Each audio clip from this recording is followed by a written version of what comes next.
Please subscribe. हाँ hello मित्रों, आप सबका हमारे चैनल पर फिर से स्वागत है। हम लोग कई तरह की चर्चाएं इस चैनल पर करते हैं। आज प्रेरक प्रसंग के रूप में एक रामायण काल से कहानी लिया गया है, जिससे इस समय यानी कोरोना का जो त्रासदी है, इस समय प्रेरणा लेने के लिए हम लोगों के लिए कहानी बहुत ही अच्छी रहेगी कि हम इससे प्रेरित होकर के निराशाजनक स्थिति से उबर सकते हैं, डिप्रेशन में जाने से बच सकते हैं, डर से हार्ट अटैक होने की समस्या से बच सकते हैं। यानी अंधेरे में भी एक उम्मीद होती है रोशनी की। तो ये उम्मीद, ये कहानी कैसे बताती है, इस पर हम लोग आज थोड़ा सा बात कर लेते हैं। तो कहानी है राजा दशरथ की। दशरथ, महाराजा दशरथ जो थे चक्रवर्ती थे, लेकिन इनका 3 पीढ़ी जो 3 वय था वो गुजर चुका था, यानी तीसरी अवस्था में ये थे।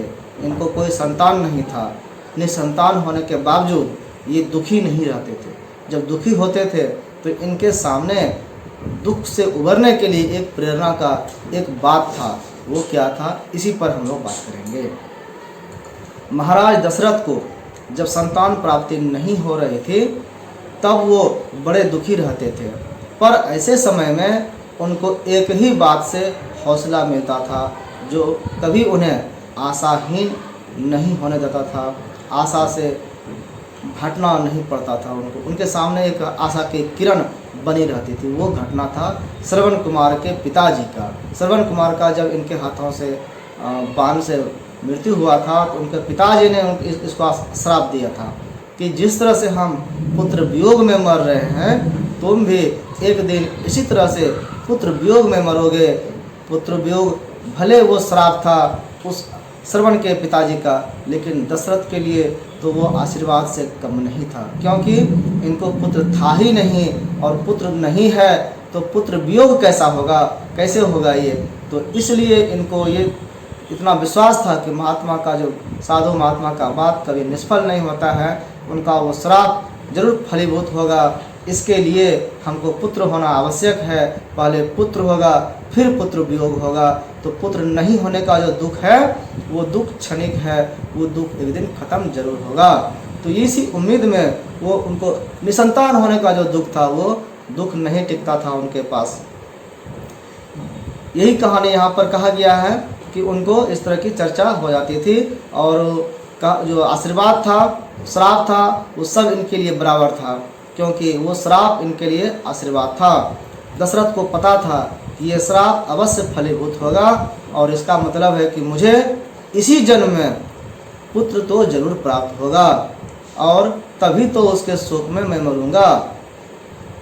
यानी यह श्राप दशरथ के लिए संतान प्राप्ति का सौभाग्य लेकर के आया था। यानी हम सोचने का नज़रिया अगर बदलते हैं तो कोई त्रासदी है, कोई अपशगुन हुआ है, कोई दुर्घटना हुआ है, उस दुर्घटना के पीछे कुछ न कुछ जरूर ऐसी अच्छी उम्मीद भी बन करके सामने आती, कुछ अच्छा घटना भी होता है। हम देख नहीं पाते हैं उसको, हम समझ नहीं पाते हैं उसको। ऐसी ही घटना एक सुग्रीव के साथ भी हुई थी। यानी वाल्मीकि रामायण में इसका वर्णन है कि जब सुग्रीव माता की खोज में वानर वीरों को पृथ्वी की अलग अलग दिशाओं में भेज रहे थे कि कुछ बंदर को कहे पूर्व दिशा में चल जाओ, कुछ को बोले पश्चिम में चल जाओ, कुछ को बोले दक्षिण में चल जाओ, कुछ को बोले उत्तर में चल जाओ, सबको अलग अलग दिशा में भेजे थे।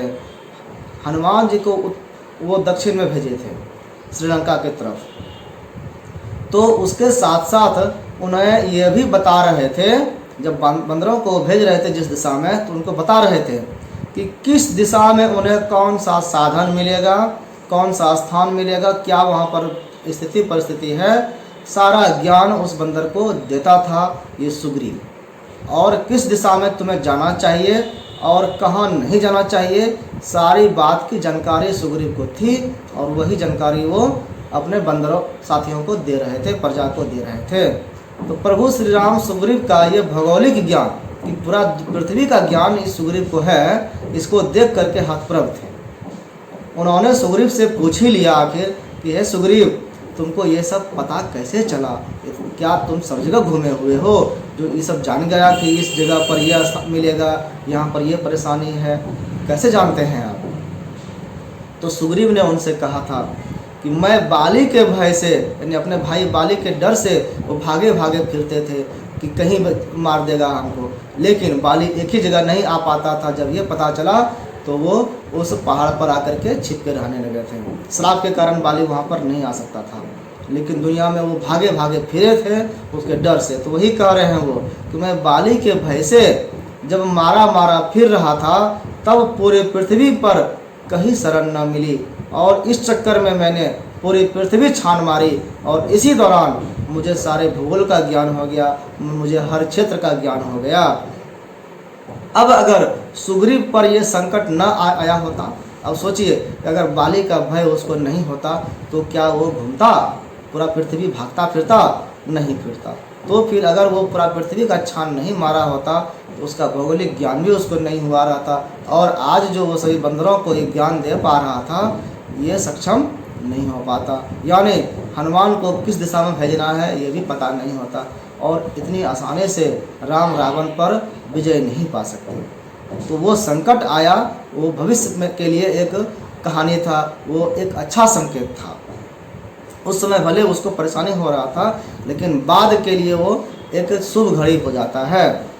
तो अब अगर कहा गया कि ये संभव नहीं हो पाता, इसलिए किसी ने कहा है कि अनुकूलता भोजन है, प्रतिकूलता विटामिन है। अनुकूल आपके वातावरण में आप रह रहे हैं, सब कुछ आपके जैसा ही हो रहा है तो वो खाना है, लेकिन अगर प्रतिकूल या विपरीत परिस्थिति हो गई, आपके मनोनुकूल बात नहीं हो रहा है, तो समझिए वो आपको विटामिन मिल रहा है, उससे आप और प्रेरित होंगे, आपके अंदर और प्रेरणा जगेगी, और आप चुनौतियां कह रहा है कि अगर चुनौतियां आपको मिल रही है तो वो आपके लिए वरदान है, घबराइए नहीं, उससे आपको कुछ ना कुछ जरूर फायदा मिलेगा। और जो उनके अनुसार व्यवहार करे वही पुरुषार्थी है। इन सब घटनाओं को देखते हुए आसपास की जो परिस्थितियां बदलती रहती है, उन सबके साथ जो सामंजस्य कर पाता है वही पुरुषार्थी है, वही सच्चे अर्थ में पुरुष है। ईश्वर की तरफ से मिलने वाला हर पुष्प अगर वरदान है तो हर एक कांटा भी वरदान ही समझिए। कांटा बेकार नहीं होता है, क्योंकि कांटा ही तो फूल की सुरक्षा करता है। मतलब ये हुआ कि आज जो सुख मिल रहा है, जिससे हम खुश हैं, तो कभी अगर कोई दुख मिल जाए, विपदा आ जाए, अड़चन आ जाए, तो घबराए नहीं, घबराना नहीं चाहिए। क्या पता वो दुख जो है अगले सुख की तैयारी करता हो, इस दुख के बाद हमको सुख मिलता हो, अगले सुख की ये पृष्ठभूमि हो सकता है ये दुख। इसलिए आगे जो मिलने वाला है उसकी उम्मीद में इस दुख को आप छोटा समझिए, इसको भूल जाइए। एक दिन सभी न्यूज़ चैनल पर आप देखेंगे, अभी जो देखते हैं कोरोना कोरोना हर जगह चल रहा है, आप देखेंगे कि आज कोई भी कोरोना का केस पूरे देश में नहीं आया। एक दिन ऐसा जरूर आएगा। एक दिन आप पढ़ेंगे कि आज कोरोना के कारण कोई नहीं मरा। आज जो संख्या देख रहे हैं लाखों लाख में, आज इतना मरा, इतना केस हुआ, एक दिन ये जीरो पर आउट होगा। एक दिन हम देखेंगे कि एयरपोर्ट और रेलवे स्टेशन पर वही पुराने जैसे पहले थी लंबी कतारें लगी रहेगी, इस तरह से सुनसान नहीं रहेगा। एक दिन हम देखेंगे कि हमारे बच्चे फिर से स्कूल बस में और वैन से स्कूल जा रहे हैं। एक दिन हम फिर देखेंगे कि सिनेमा हॉल पर लगा हाउसफुल का बोर्ड लगा रहेगा। एक दिन हम फिर एक दूसरे से गले मिल सकेंगे और शादी समारोह में नाचेंगे भी एक साथ। हम सबको बस उसी दिन का इंतज़ार करना चाहिए, इंतज़ार है। हम सब मानव इतिहास के सबसे मुश्किल घड़ी के समय का जो अभी चल रहा है इसका सामना कर रहे हैं, परंतु ये एक टाइम है, ये ज़रूर गुजर जाएगा। इस टाइम फेज से हम ज़रूर बाहर निकल आएंगे। हमें बस अपने आप को प्रेरित करना है कि दूसरों की मदद किस प्रकार करें, कैसे हम दूसरे को मदद पहुंचाएं, या कम से कम अगर कुछ नहीं कर सकते हैं मदद, तो बुरा खबर तो नहीं फैलाएं, किसी अन्य को हतोत्साहित तो नहीं करें, किसी अन्य को डिस्करेज नहीं करें, किसी और को मरने के लिए आप प्रेरित नहीं करें। इतना तो कम से कम कर सकते हैं हम कि हम चुपचाप रहें, या किसी भी तरह की कला बाजारी भी में हम संलिप्त हम नहीं करें। कोई तरह का ऑक्सीजन का डंप नहीं कर लें, हम अपने ऊपर जमा नहीं कर लें, एम्बुलेंस जमा नहीं कर लें, मरीजों के लिए जो भी सुविधा है सरकार से मिल रही है उसको हम अपने ओर नहीं कर लें। उसको अन्य के लोगों की ओर कैसे हम फैलाएं, अन्य लोगों को कैसे हम मदद करें, ये सोचना हमारा कर्तव्य होना चाहिए। किसी शायर ने कहा है कि दिल नाउम्मीद नहीं, ये दिल जो हमारा है नाउम्मीद नहीं, नाकाम ही तो है, अभी सिर्फ नाकाम ही हुआ है, उम्मीद नहीं छोड़ा है। दिल नाउम्मीद नहीं, नाकाम ही तो है, लंबी है गम की शाम, मगर शाम ही तो है, शाम होगी रात होगी फिर सुबह होगा। ये सब दिन नहीं चलेगी, लंबी है लेकिन एक दिन कट ही जाना है।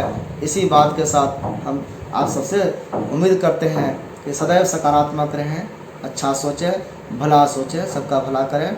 अगर भला नहीं कर सके तो किसी का बुरा नहीं ही करें। इसी उम्मीद के साथ आप सबका बहुत बहुत धन्यवाद। नमस्कार।